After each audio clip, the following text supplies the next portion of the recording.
வணக்கம் மக்களே, welcome to the fences show. இன்னைக்கு ஷோல நம்ம பார்க்க போகிறது சிஸ்டம் அப்படின்ற ஹிந்தி மூவி தமிழ் டப்பிங்கோட பிரைமில் அவைலபிளாக இருக்குது. டைரக்ட் ஓடிடி ரிலீஸாக இந்த படத்தை ரிலீஸ் பண்ணியிருக்காங்க. சோனாக்ஷி சின்ஹா, ஜோதிகா மற்றும் பலர் நடிச்சிருக்காங்க. இந்த படம் ஒரு சேலஞ்சை மையமாக வச்சு அமைக்கப்பட்ட ஒரு கோர்ட்ரூம் ட்ராமா. அந்த சேலஞ்ச் யாருக்கு இடையேன்னு பார்த்தீங்கன்னா சோனாக்ஷி அண்ட் அவங்க அப்பாவுக்கு இடையே தான். சோனாக்ஷியை பொறுத்த வரைக்கும் ஒரு பப்ளிக் ப்ராசிக்யூட்டராக ஒர்க் பண்ணிட்டு இருக்காங்க. அவங்க அப்பா ஒரு பயங்கர சக்ஸஸ்ஃபுல்லான ஒரு லாயர் அண்ட் ஒரு மிகப்பெரிய லா ஃபார்ம் ஒன்று வச்சிருக்காரு. அதில் ஜாயின் பண்ணணும் அப்படின்றது தான் சோனாக்ஷிக்கு ஆசை.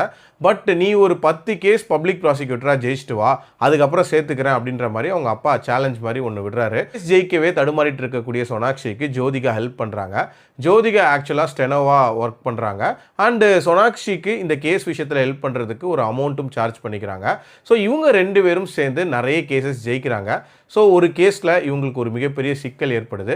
அந்த சிக்கலான கேஸ் எப்படி போகுது, கடைசியாக தன்னோட சவாலில் ஜெயிச்சாங்களா, அண்டு ஸ்டார்டிங்கில் காட்டக்கூடிய அந்த தற்கொலைக்கான காரணம் என்னன்ற மாதிரி நிறைய விஷயங்களை சொல்லக்கூடிய ஒரு படம் தான் இந்த படம். இன்ட்ரெஸ்டிங்கான கோர்ட்ரூம் ட்ராமாக்கான பில்டப் அப்படின்றது ஸ்டார்டிங்கில் இருந்துச்சு. அதுக்கு ஏற்ற மாதிரி ஒரு சேலஞ்ச் அப்படின்றதையும் முன்னாடி கொண்டு வராங்க. 10 கேஸை ஜெயிக்கணும் அப்படின்ற மாதிரியான ஒரு விஷயம். அண்டு சோனாக்ஷியும் ஜோதிகாவும் சேர்ந்து எப்படி இன்வால்வ்டாக ஒர்க் பண்ணுறாங்க அண்ட் எப்படி நிறைய விஷயங்களை சமாளிக்கிறாங்கன்ற அந்த போர்ஷன்ஸ்லாம் ஓகேவா இருந்துச்சு. அந்த சேலஞ்சிங்கான கேஸ் அப்படின்ற மாதிரி ஒன்று வருதுல்ல, அதுக்கான அந்த காம்ப்ளெக்சிட்டி அப்படின்றதையும் ஸ்டார்டிங்கில் ஓரளவுக்கு கிரியேட் பண்ணியிருந்தாங்க.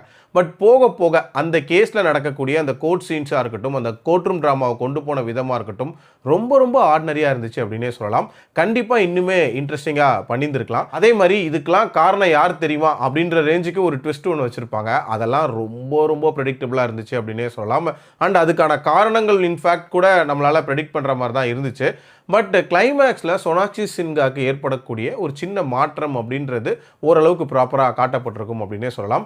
ஓவரால் ஒரு ஆகா ஓகோ அப்படின்ற அளவுக்கான கோர்ட்ரூம் ட்ராமாலாம் இல்லை. பட் டைம் பாஸ்க்கு ஓடிடியில் ட்ரை பண்ணி பார்க்கணும் அப்படின்னா கண்டிப்பாக ட்ரை பண்ணலாம். என்னோட ரேட்டிங் 2.7 out of 5. அடல்ட் கண்டென்ட்டை பொறுத்த வரைக்கும் மைல்டான சில காட்சிகள் அப்படின்ற மாதிரி காட்டுவாங்க. பட் பெருசாலாம் இல்லை, பார்க்கலாம். மீண்டும் அடுத்த விமர்சனத்தில் சந்திக்கிறேன். நன்றி, வணக்கம்.